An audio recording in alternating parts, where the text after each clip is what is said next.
pues mi casa era muy católica apostólica y a mí me gustaba pues un poco pues preguntar las cosas, ¿no? De que hubieron muchos eventos como que los viví un poco yo solo. Mi papá artista, mi mamá filósofa, y a ti te encanta ser maestro, a ti te encanta ser mentor, y fue como caray, vivía yo como para los demás. Aunque yo decía el estar hasta el final de la cola es maravilloso, yo sabía que no me lo creía, pero como esa otra persona que yo quería ser iba mucho en contra de todo lo que me habían enseñado, mi cerebro no sabía qué hacer.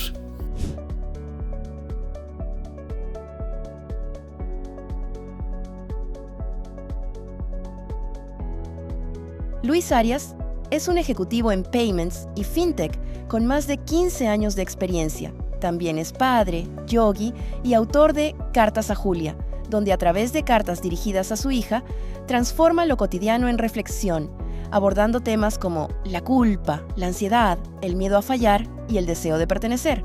Conoce más sobre él hoy.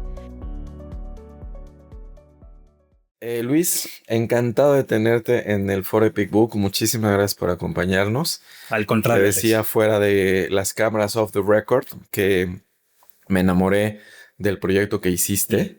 De verdad creo que Julia, pues afortunada, y tú, por supuesto, de verdad un ejemplo para muchos papás que queremos comunicarnos y dar un mensaje de sabiduría a nuestros hijos.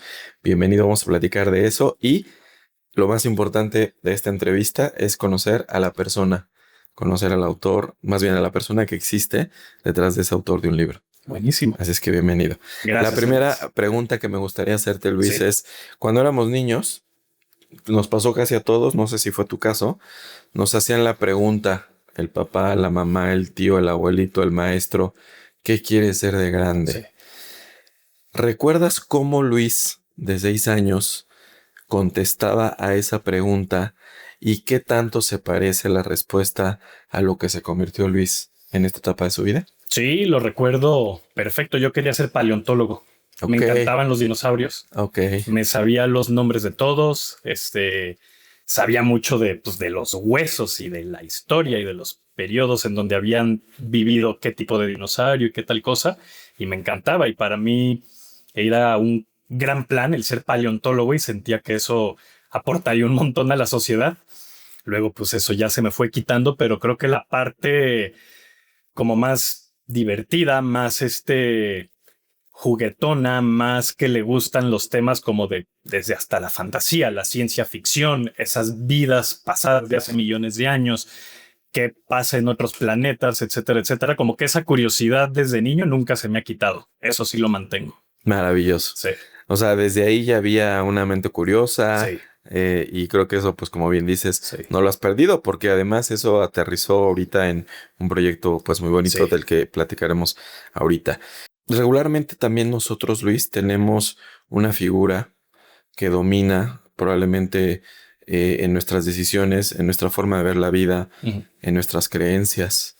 Esa figura puede influenciar muchas veces para bien, en ocasiones desafortunadamente para mal. Típicamente aprendemos de la vida con lo que conocemos en casa, lo que vimos en casa. Entonces, una figura que pudo haber representado un mentor para ti, como lo que tú te vas a convertir o te estás convirtiendo años después en la figura para tus hijos. ¿Hubo esa figura en casa? ¿Hubo una necesidad de entender la vida de manera autodidacta? ¿Eras el niño que se encerraba en su cuarto? ¿O eras el niño que hacía preguntas? Y si esas preguntas eran respondidas por un mentor, por una guía, por una persona que influenció especialmente en la primera etapa de tu vida. Creo que una combinación de algunas cosas. De entrada, yo soy hijo único y un poco estereotípicamente como hijo único, soy bastante independiente. Y siempre fui muy independiente. Y lo que dices de encerrarme en un cuarto, no me encerraba por berrinche o por antisocial, pero genuinamente podía pasármela muy bien yo solo leyendo un libro o incluso jugando con mis juguetes. Era muy independiente, como que siempre recuerdo haber tenido una vida interior sana y que yo estaba a gusto conmigo mismo. Eso es algo que siempre recuerdo. Al mismo tiempo, yo nací en la Ciudad de México, luego me fui a vivir a a Monclova, como que esos años formativos no tenía yo, o a lo mejor había sido muy chico y luego me cambié, yo no tenía como mentores en la forma de amigos o un maestro que me hubiera fascinado, pues mucho eran mis papás, ¿no? Creo que con ellos era con los que yo había aprendido o con quienes había construido mi manera de ser y de ver la vida. Y creo que desde ese entonces algo percibía yo como que iba siendo un poco diferente. Y no lo digo en un sentido malo, ni mejor ni peor, sino diferente. Por ejemplo, empezando porque mi papá fue fotógrafo, superartista, tiene 8 hermanos más, mi mamá filósofa, tiene una hermana gemela, otros 4 hermanos. Ellos tuvieron unas infancias diametralmente opuestas a las mías, simplemente empezando por la atención que les ponían sus papás a ellos. Yo, en cambio, hijo único, pues era el foco de ellos. Era lógico que pasara mucho tiempo con ellos, que platicara y demás. Y sin embargo, siento que yo sentía que algunas cosas de ver la vida, pues yo ya empezaba como a diferir. Por ejemplo, pues mi casa era muy católica apostólica y a mí me gustaba pues un poco pues preguntar las cosas, ¿no? De entrada, desde enseñanzas o literales que nos daban o hasta cosas que se me hacían hipócritas, pues como que yo decía, pues la enseñanza puede estar cool, pero no nos hagamos mensos. O sea, esto no pudo haber sido así. Muchas cosas que iban por ese lado.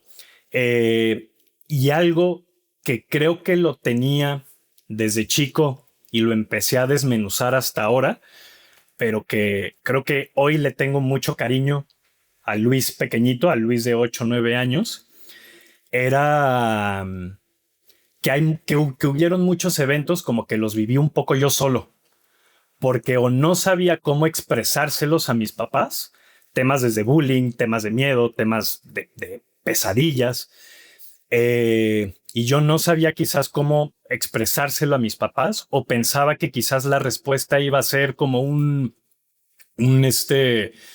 no importa, se te va a quitar. Y yo así, pues no, pero yo necesito el trabajar en esto, el escuchar en esto. Claramente eso se nota en el libro.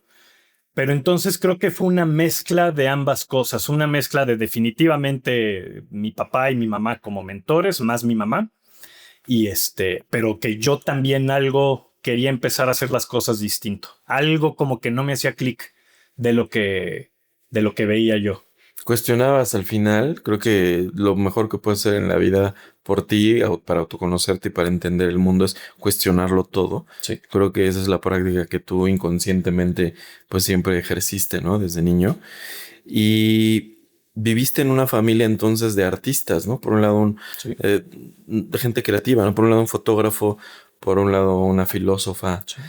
¿Y qué terminas estudiando? De la paleontología, vida de artistas en casa, hijo único. ¿Qué haces hoy? ¿Cuál es tu profesión? Sí. ¿En dónde termina esa parte? Es chistoso porque yo acabo siendo economista. Correcto, por eso lo pregunté. Ahorita pues, estoy en el mundo fintech, que me encanta, me gusta lo que hago, me gusta este mundo. Y es chistoso porque lo estaba platicando con mi esposa, con Regina, y decía, es que qué diferentes caminos, no sé qué. Me dice, ¿de qué me hablas? Están agarrando un camino súper parecido. Y yo, ¿de qué? O sea, mi papá artista, mi mamá filósofa. Me dice, sí, pero tus dos papás son maestros. Y a ti te encanta ser maestro, a ti te encanta ser mentor. Y fue como caray, tienes toda la razón. Entonces, en esa parte sí somos muy parecidos. Y creo que aunque yo haya terminado siendo economista, definitivamente siento esa faceta de, pues un poco como de papagayo, de contarle a la gente que no está sola y que lo que piensa no está mal.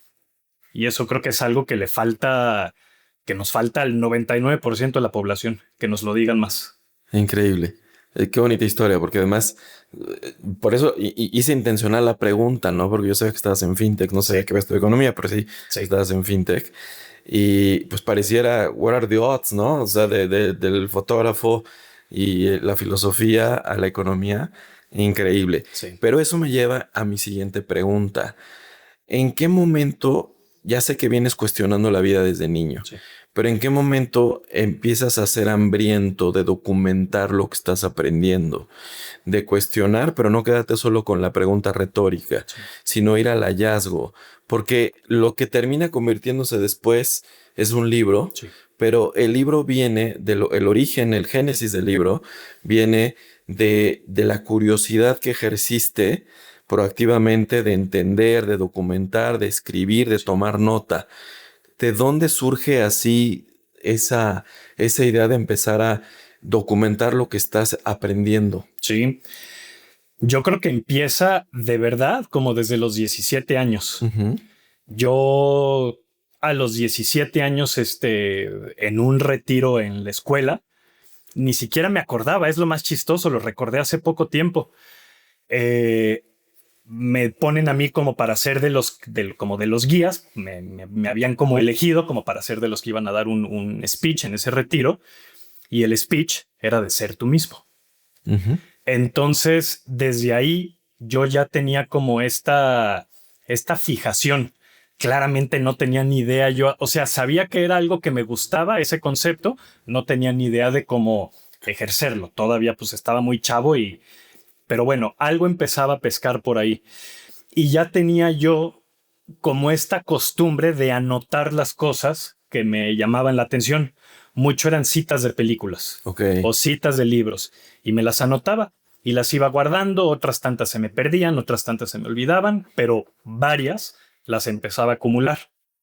Luego entro a la carrera, empiezo a leer cosas pues un poquito más sofisticadas, conozco a gente afín y empiezo entonces ahora a anotar más cosas pues de otros autores, sobre todo de filósofos, porque chistoso, en economía te enseñan un montón de filosofía. Ujú. Entonces empezaba a anotar cosas que me llamaban la atención de esos autores. Y ya la vida yogi me llamaba mucho la atención y pues el universo es muy sabio y construyen una casa en donde dan clases de yoga caminando de mi casa. Mm. Entonces pues empiezo a ir a mis 20 y pico años y pues me enamoro. Y de ahí entonces se abre la puerta como para otro tipo de literatura y empiezo a anotar otras cosas. Y un libro, porque también soy de la idea de que los libros te llegan en el momento correcto, me regalan autobiografía de un yogi, una vecina, que se vuelve mi libro, es el libro que más veces he leído, mi libro favorito, el libro antes de Cartas a Julia era el libro que regalaba por default. Y vaya, la cantidad de apuntes que tomaba yo de ese libro eran hojas y hojas y hojas. Y ahí un poco es cuando entra mi deseo de organizarlo, de decir, pues no quiero que se pierda esto por mí, porque no quiero que se me olvide. Y luego decir, ok, pues no solamente por mí, a más gente le puede ser útil, ¿no? Y de ahí nace la idea de escribir un libro con todo ese conocimiento. Sí. Pero no era la intención el producto que terminó siendo al final. Exacto. La idea era hablarle probablemente a ese paciente cero que eras tú, Sí. y después ver en quién hacía eco ese conocimiento. Y de hecho, con un approach hasta un poco como pesado, como sangrón, como del que yo me lo sé, como de superioridad, Correcto. como de Yo los voy a decir, evangelizar. exactamente, yo he leído todo esto, entonces yo sé más, háganme caso. Muy en ese estilo, bien intencionado de alguna manera, pero muy tergiversado todavía, ¿no? Pues claramente había muchas marañas allá adentro que todavía no estaban deshechas en lo más mínimo. Correcto. Ahora, a lo largo pues de la vida vas aprendiendo cosas y probablemente vas cambiando de opinión. Yo recuerdo cómo pensaba sobre el dinero hace 20 años y cómo pienso hoy, cómo pensaba con respecto a la comida hace 10 probablemente y cómo pienso hoy, etcétera. Tú, Luis, a medida de que escarbas, como dice la filosofía justamente, ¿no? Yo solo sé que no sé nada y entre más sé, me doy cuenta que no. Sí.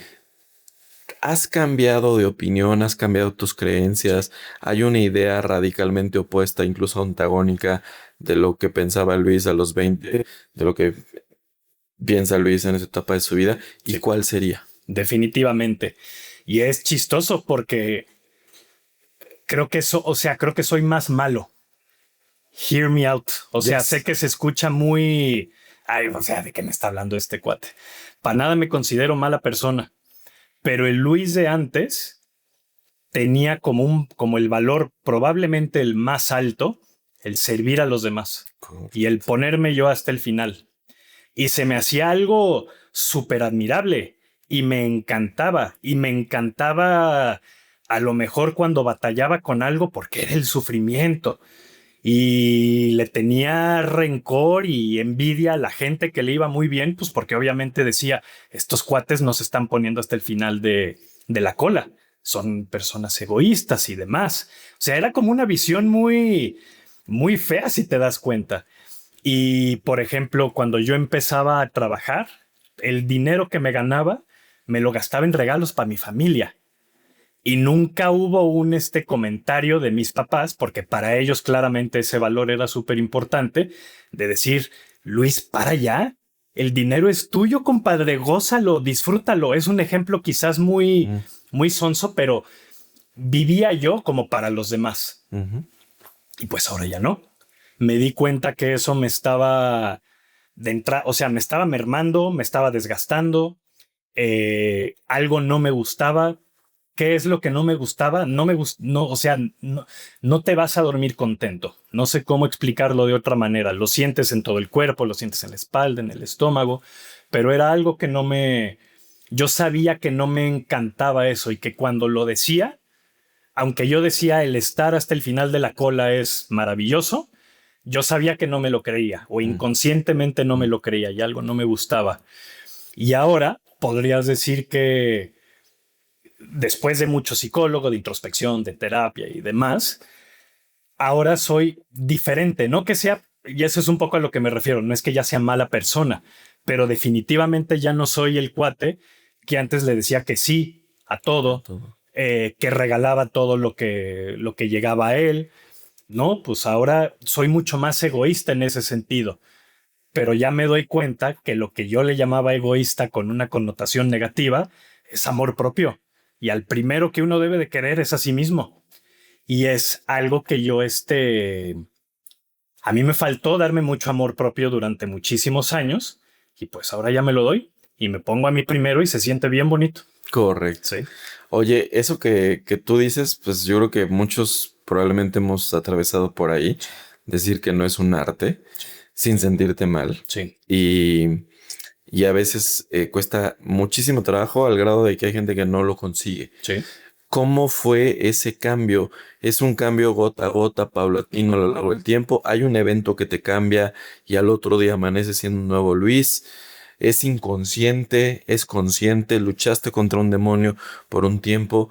¿Cómo pasas de ser esta persona último poniendo una carpeta roja para todos los que están a su alrededor? ¿Cómo se da esa transición? Me gusta mucho la pregunta porque creo que la voy a agarrar como una oportunidad de dar un mensaje a la gente que ha tenido un camino como el mío. Creo que estamos muy acostumbrados a leer esas historias de tragedias, de eventos magníficos que te cambian la vida, ¿no? La persona que acabó en la cárcel o con una sobredosis o que tuvo un choque o que tuvo un evento que fue tan traumático que renació a partir de ahí. Y a mí antes, como que yo decía, híjole, es que yo necesito un evento así. No sé de qué, pero yo necesito algo, un borrón y cuenta nueva. Y creo que mucha gente dice, híjole, pero pues es que, ¿cómo le hace uno si el universo no le pone ese evento perfecto para cambiar? Y pues obviamente a mí nunca me llegaba ese momento, nunca me llegaba.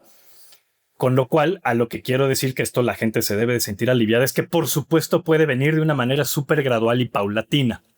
Llega un punto en el que esto se desamarra. Yo personalmente creo que es como varias fichas de dominó que se van cayendo. La primera es un proceso de salida en un trabajo que tenía pues ahora ya hace unos 8 años más o menos. Y donde yo salgo, pero intento salirme como queriendo quedar bien con Dios y con el diablo. Cuando no era pues lo que yo quería. Yo le tenía pánico a confrontar. No quise confrontar a un jefe directo, aunque yo estuviera en contra de cosas que hacía. Y tomé decisiones, pues de las que me hubiera gustado haber hecho distinto, porque pues era como más lioso, me iba más hacia las espaldas porque no quería confrontar y quería seguir manteniendo mi imagen de que Luis era el chavito Nice perfecto. guy. Salgo yo de ahí y seguía sintiendo, incluso ya en mi nueva chamba, mucho enojo. Y digo, esto ya no es normal. O sea, llevo varios meses siguiéndome así. Busco un psicólogo. Y empiezo a hablar con este psicólogo pensando que lo que yo tenía era un tema como de olvidar y que ya se me pasara un evento en el que me habían lastimado a mí. Y claramente con el psicólogo pues me doy cuenta de que es far from it. O sea, ese no era el punto ni muchísimo menos. Lo que había ahí era una mezcla de sentimientos bizarra, de sentimientos y de emociones, donde yo pensaba que yo era una persona que debía de actuar así, cuando inconscientemente y cada vez menos inconscientemente, pues yo más bien era otra persona. Pero como esa otra persona que yo quería ser iba mucho en contra de todo lo que me habían enseñado, mi cerebro no sabía qué hacer, ¿no? Era lo que le llaman una desintegración. Entonces empiezo a desenmarañar todo eso. Salen cosas súper interesantes. Luego hago regresiones con otra maestra por otras cosas de nueva cuenta, pensando yo que tenía unos temas atorados, resultaron ser otros. Hago meditaciones de distinto tipo, etcétera, etcétera. Es que empiezo a escribir mucho más. Empiezo hasta a tener sueños más bizarros. Todo esto ocurre, te digo, desde esos 8 años, como hasta más o menos unos 6, en lo que algo hace clic y dices, ok, ya empiezo a entender qué es lo que está pasando. Ya empiezo, creo que donde más me doy cuenta que ya iba por el buen camino, que se me hacía ya facilísimo analizar mi situación como si fuera fuera una persona viéndome desde afuera. Entonces ya empiezo a decir, híjole, a ver, esta decisión, aquí te ganó el enojo. Aquí tenías hambre, aquí tenías sueño. Aquí lo hiciste muy bien, bien hecho. Estoy orgulloso de ti, Luis. Y ya podía yo tener ese diálogo y pues es lo que empieza a marcar la diferencia. Pero fueron varios años, así que eso, para todos los que sienten que los cambios únicamente vienen con una epifanía, con una catarsis, así, no se preocupen, no siempre tiene que ser así. Puede ser también a cuentagotas, como dices. Maravilloso. Sí, creo que no todos tenemos el mismo path en donde nos vamos a encontrar contra una pared o un enemigo que nos hundió para poder renacer desde las cenizas como el ave, ¿no? Sí. Entonces, pues sí, a veces es trabajo personal y sobre todo atreverte a pues meterte en callejones oscuros, ¿no? De tu mente, de tu alma, de tus recuerdos, de tus propios traumas, tus creencias, etcétera. Y es ahí donde mucha gente quizás se detiene. Entonces, bueno, tú entraste en ese camino, reconstruiste una versión, insisto, que reclama una soberanía sobre ti, sobre tus decisiones, sobre el valor, ¿no? Y el amor propio. Y luego se te ocurre que todo lo que has aprendido, que todo lo que has documentado, se lo tienes que decir a alguien, pero ese alguien ya no es el que se lo encuentre o el vecino de enfrente. ¿En qué momento nace la idea de decir, no va a ser para el de enfrente, va a ser para Julia? ¿Cómo haces ese switch, ese viraje, a lo mejor en la dirección de cómo estabas pensando qué hacer con toda esa sabiduría? Chistoso, porque ni siquiera no fue el día que nació Julia. Correcto. Fueron varios meses después. Creo que como papás, hombres, creo que es distinto el enamoramiento que tenemos con nuestros hijos. Las mamás lo sienten desde el día menos 9 meses y nosotros creo que nos tardamos un poco más. Y yo creo que a mí me pasó eso, o al menos yo caí dentro de esa estadística, ¿no? Pero no había, es chistoso porque ocurrieron como que las dos cosas por separado y la trayectoria del libro eran como que temas aparte. incluso hasta por un tema estratégico, yo ya había empezado como a decir, híjole, pues cómo divido los temas del libro, cómo lo empiezo a organizar para que pueda ser más útil, que esté más estructurado, pero al mismo tiempo que sea un poco más vendedor. Y me acuerdo hasta de haber estado trabajando en la introducción y escribía algo y lo borraba, y escribía algo y lo borraba porque no me gustaba. ¿Y por qué no me gustaba? Porque le exageraba mucho. Regresaba a esto que había comentado hace unos minutos, yo un poco como juzgón, como decir yo soy el que sé. O sea, este libro va a ser una enseñanza de mí para los demás, así en ese tipo. Y solito decir, pues no me gustaba. El mismo cuerpo, la misma cabeza te va diciendo, no, güey, no va por ahí, lo sabes. Y de repente hay un momento, no recuerdo exactamente cómo fue, pero de que digo, caray, pues se lo escribo a Julia. Eso puede hacer sentido. Y se lo empiezo a escribir y digo, es que pues ahí está la clave. Pero la clave está no en que nada más Julia sea como la representante de algo que no tenga ni idea, no. Para que esto haga sentido y me haga sentido a mí, tiene que ser 100% honesto. Si esto, antes que ser un libro, tiene que ser un testimonio para ella. Y se lo tengo que dar, o sea, mi compromiso conmigo mismo es que se lo voy a dar yo a ella y van a ser mis palabras, sin exagerar ni minimizar. Y fue así como empieza ya a fluir. En ese momento el libro empieza a fluir. Después de haber estado como súper trabado durante mucho tiempo, ahí empieza la verdad a relativamente rápido lo termino. Llevabas años de hallazgos, años de escribir frases, de documentar cosas que tenían valor para ti. Y luego la tarea se vuelve pues un reto al poder resumir para una niña que acababa de nacer, pues toda una sabiduría. Yo siempre digo que el libro perfecto, nunca existe, pero si pudiera utilizar ese adjetivo temporalmente para definir la idea que quiero hacer, que es el libro perfecto se da cuando ya no hay nada más que quitar, no cuando ya no hay nada más que agregar. Y lo pensamos al revés. Entonces, hacer esa curaduría del contenido para decir, esto es lo que yo quisiera decirle a Julia en esta etapa de mi vida y en la de ella, ¿cómo fue? O sea, ¿cómo haces ese beauty contest, ¿no? De a ver quién va quedando en la final. Llegué a tener más o menos, contaba unas 100,000 palabras. Correcto. De entre notas, entre apuntes, entre citas, entre todo. Eran más o menos como unas 100,000 palabras.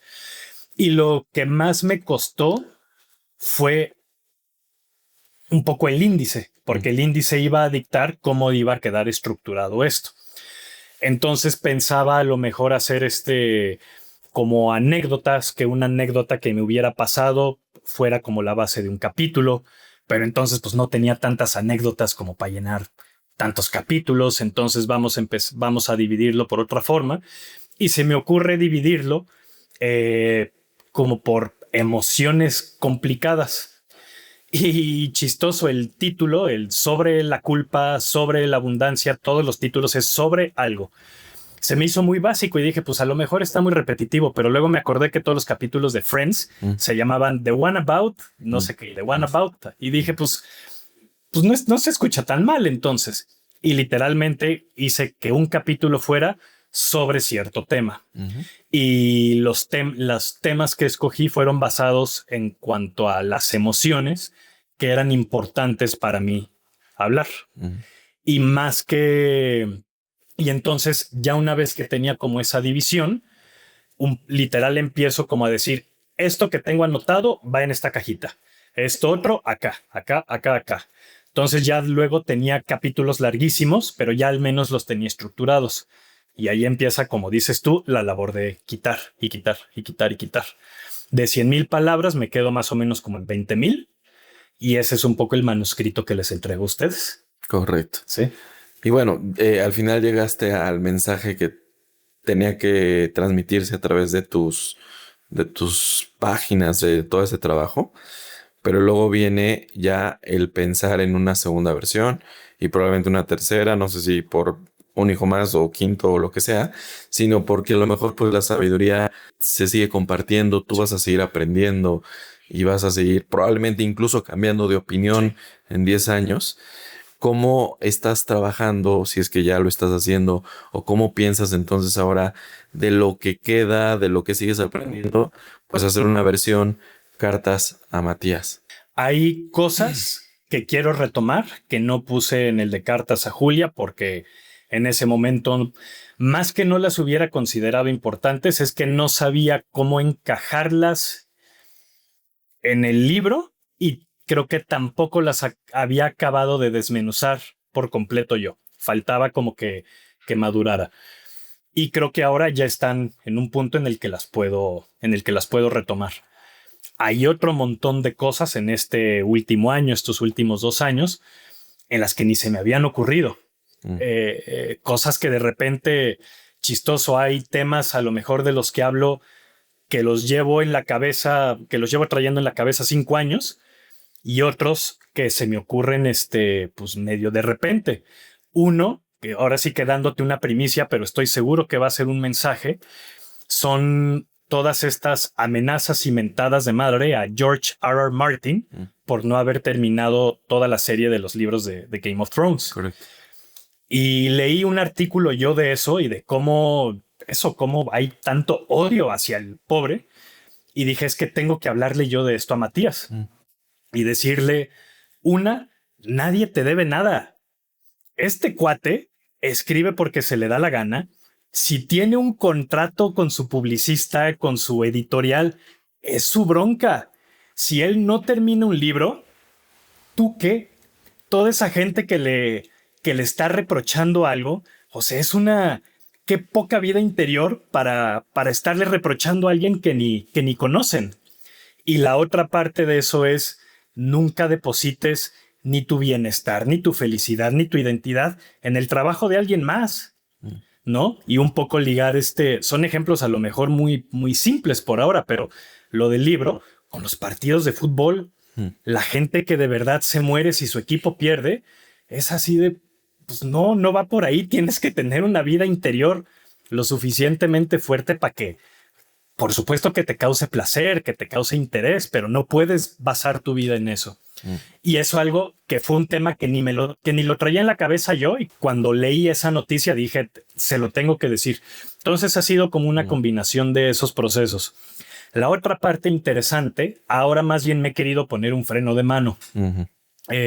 Tengo más o menos como 40,000 palabras escritas, súper desorganizadas, no está nada organizado. Pero también quiero que Matías me inspire. Entonces, incluso aunque tuviera ya todos los capítulos que le quiero contar por ahora ya bien definidos, como que quiero llevármela muy tranquilo, que pasen unos 2 años y ahí sí ya sacar el libro para ver qué me inspira. Creo que también va a ser diferente un libro, hasta consciente e inconscientemente, un libro para una hija versus un libro para un hijo. Yo no sé si a ti te pasó con tus hijos, pero yo algo de lo que me di cuenta es que se me hacía más fácil haber tenido una hija, porque como yo soy hombre, pues yo no tengo por qué opinar de un montón de cosas. Eso me quita algo de responsabilidad. Con un hijo, pues no friegues, vaya que sé ser hombre. Entonces, ¿qué le vas a enseñar? Desde de cosas prácticas, desde cómo llevar la adolescencia hasta cómo comportarte de grande. Pues ahí sí tengo 41 años de haber sido hombre, algo debo de haber aprendido. Entonces siento más responsabilidad ahí. Creo que algo de eso puede gestarse en este nuevo libro, ¿no? Seguramente. Y como bien lo dijiste, bueno, varias cosas, hago eco rápido a tus palabras. Leí un artículo muy interesante en mis tiempos, la sabiduría convencional, y creo que era como medio aceptado una frase que decía, el sexo vende, ¿no? Y era como, siempre y cuando hables de esas cosas, pues vas a vender. Sí. Y lo que dice el artículo es que ahora lo que vende es el odio. En realidad lo que vende es el odio. Sí, entonces, sí, que tú consideres una parte de esa sabiduría para compartir con respecto a eso, yo creo que muy valioso, muy oportuno. Se vuelven militantes de causas que no tienen ningún sentido, Sí. como la de un equipo de fútbol o como la de una ideología política, ¿no? Y entonces son antagónicos los que piensan distinto a ti, Sí. incluso enemigos. Pero bueno, entonces yo creo que vas por muy buen camino. Esperaremos que lleguen esas 40,000 o 20,000 palabras con la sabiduría que tiene que conocer Matías y seguramente más personas, ¿no? Y Luis, para cerrar la entrevista, me gustaría que te pusieras un poquito, quizá en los zapatos de la tercera versión de tus libros, en donde la esencia o el espíritu sea cartas a Luis. Y ese Luis es el Luis de 6 años. Si pudieras darle un mensaje a ese niño, a ese Luis de 6, 7, 8 años que quiera ser paleontólogo, ¿qué le dirías? Que a lo mejor es muy, muy cliché, pero bueno, los clichés también son clichés por una razón, pero que definitivamente es mucho más fuerte de lo que él cree. Mucho, mucho más. O sea, y no nada más en un tema como romántico y así, sino de resolver cosas, de aguantar bullying, de un montón de cosas. Y eso se lo diría y creo que es algo importantísimo, algo muy bueno.